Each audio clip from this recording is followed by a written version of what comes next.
બોટાદ કળદા મામલે હાલ માહોલ ગરમાયો છે અને આ વાતને લઈ અને ક્યાંક ને ક્યાંક આખી આમ આદમી પાર્ટી દ્વારા મહાપંચાયત યોજવાની વાત કરવામાં આવી છે, બોટાદ જવાની વાત કરવામાં આવી છે. પરંતુ એના પહેલા જ વિસાવદરના ધારાસભ્ય ગોપાલ ઇટાલિયા સુરેન્દ્રનગર પહોંચ્યા હતા. મોડી રાત્રે સુરેન્દ્રનગર પહોંચ્યા અને રાજુ કરપડાને પણ મળ્યા હતા અને આ વાતને લઈ અને આકરા પ્રહાર પણ કર્યા છે. આ સમગ્ર બાબતે વિગતે ચર્ચા કરીશું. નમસ્કાર, હું છું ઉજ્જવલ અને આપ જોઈ રહ્યા છો નિર્ભય ન્યૂઝ. બોટાદ કળદા કાંડ મામલે હાલ માહોલ ગરમાયો છે અને આમ આદમી પાર્ટી દ્વારા સતત ભાજપ પર અને પોલીસ પર આકરા પ્રહારો કરવામાં આવી રહ્યા છે અને ક્યાંક ને ક્યાંક રાજુ કરપડાની જે અટકાયત કરવામાં આવી એ પણ ખોટી રીતે કરવામાં આવી હોય એવી વાત કરવામાં આવી છે. અને આ વાતને લઈ અને રાજુ કરપડા દ્વારા અન્ય જણનો પણ ત્યાગ કરવામાં આવ્યો છે. ત્યારે આ સમગ્ર બાબતને લઈ અને ગોપાલ ઇટાલિયા સુરેન્દ્રનગર પહોંચ્યા હતા અને સૌપ્રથમ આપણે એ સાંભળી લઈએ કે ગોપાલ ઇટાલિયા અને રાજુ કરપડા દ્વારા શું કહેવામાં આવ્યું. મારી હિંમત વધારવા માટે, મારા પરિવારની હિંમત વધારવા માટે થઈ આજે અમારા આમ આદમી પાર્ટીના રાષ્ટ્રીય નેતા વિસાવદરના ધારાસભ્ય ભાઈ શ્રી ગોપાલભાઈ ઇટાલિયા જ્યારે પરિવારની મુલાકાતે આવવાનું નક્કી કર્યું ત્યારે મને થયું કે માત્ર મારા પરિવારને જ મળે એના કરતાં બેસ્ટ એ છે કે 200-400 જણાને મારી શેરીની અંદર, મારા બાજુની શેરીની અંદર હું જાહેરમાં ગોપાલભાઈને બધાને મળાવું. તો ગોપાલભાઈ આવે છે તો ગોપાલભાઈની હાજરીમાં જાહેરમાં ચર્ચા થાય. પણ આજે ખુશી એ વાતની છે કે સાંજે 6 વાગે નક્કી કર્યું કે જાહેરમાં શેરીમાં બધા સાથે ગોપાલભાઈને મળાવું. આપણી વાત છે એ બધાની સામે મૂકીએ તો 1000થી વધારે લોકો સાંજે 6 વાગે જાહેરાત કરી, 8 વાગ્યા હતા 1000થી વધારે લોકો ભેગા થઈ ગયા. મતલબ ગુજરાતની જનતા ભાજપના શાસનથી ત્રાહિમામ છે. વિષય માર્કેટિંગ યાર્ડનો કડદાનો જે છે તો એમાં મારું સ્પષ્ટ માનવું છે. બોટાદ માર્કેટિંગ યાર્ડમાં પગ મૂક્યો ત્યારે પણ નક્કી કર્યું તો સંકલ્પ કર્યો છે આ કડદા સિસ્ટમ બોટાદ માર્કેટિંગ યાર્ડમાંથી સદંતર બંધ કરીશું.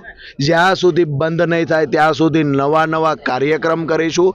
ભાજપનો હાથો બની વેપારીઓના દબાવમાં આવી, યાર્ડના સત્તાધીશોના દબાવમાં આવી ક્યાંક ને ક્યાંક પોલીસનું કામ કરે છે. અમે ખેડૂતના દીકરા છીએ. ખેડૂતને બચાવવા માટે ખેડૂતના ખિસ્સા કાપનારા લોકો સામે મજબૂતાઈથી લડીશું. જેવું નથી. ગુજરાતના લગભગ યાર્ડમાં કોઈ અપવાદ બાદ કરતા લગભગ યાર્ડમાં ખેડૂતોને લૂંટવાનું લાયસન્સ ભાજપે બધાને આપી દીધું છે. કોથળાના વજનના નામે લૂંટે, મજૂરીના નામે લૂંટે. જુનાગઢમાં કડ શબ્દ, આ બાજુ જેમ કડદો બોલીએ છે એમ જુનાગઢમાં કડ છે કે 100 ગ્રામ વજન વધુ લઈ લેવાનું. જે કટાનું પૂરું, બારદાનનું પૂરું વજન હોય એ વજન ઉપર 100 ગ્રામ વધારે મગફળી લઈ લેવાની, એને કડ કર્યું કહેવાય. આ બાજુ કડદો કરે છે, એ બાજુ કડ કરે છે. આખા ગુજરાતના માર્કેટિંગ યાર્ડની અંદર ભાજપ પ્રેરિત, પાટીલ પ્રેરિત, ભાજપ પ્રેરિત નહીં, પાટીલ પ્રેરિત પેનલ જે છે એટલે લૂંટફાટ મચાવી છે. અને લૂંટની સામે ગુજરાતની બળુકી ધરતીના બળુકા યુવાનો પડ્યા છે. જેણે અમને રોકવા હોય એ એમની રોકવાની કોશિશ કરે. અમે ગુજરાતની ધરતીનું ધાવણ શું છે એ અમે હામા પડીને બતાવશું. જય કિસાન. ખેડૂત ઉપર દબાણ કરવામાં આવ્યો છે, શું કહેશો, શું ન્યાય અપાવશો ખેડૂતને? ખેતી પ્રધાન ભારત દેશમાં ખેડૂતે આંદોલન કરવા પડે એ પહેલા તો દુઃખનો વિષય છે. ખેડૂત આંદોલન કરે ત્યારે ખેડૂતના જ દીકરા જે પોલીસ બનીને બેઠા છે એ પાછા એને દંડા મારે, એ એનાથી મોટો દુઃખનો વિષય છે. ખેડૂતે ક્યાં સરકાર પાસે કોઈ ખોટી માંગણી કરી? સાચી માંગણી કરી કે કડદો ન કરવો, એટલે કે ભાવ તોડવો નહીં. જે ભાવે નક્કી થયો છે વેપાર એનાથી ઓછા પૈસા ન ચૂકવવા. આટલી વ્યાજબી, આટલી એકદમ યોગ્ય બાબત હોવા છતાંય જો ભાજપ પોલીસ મોકલીને ખેડૂતો ઉપર દંડા ચલાવે છે એનો અર્થ એ થયો કે ભાજપનું પાપ ભરાઈ ગયું છે. 27માં ઘરે જવાનો સમય આવી ગયો છે. હાલ આ વાતને લઈ અને માહોલ પણ ગરમાયો છે અને આમ આદમી પાર્ટી દ્વારા સતત આક્ષેપો પણ કરવામાં આવ્યા છે.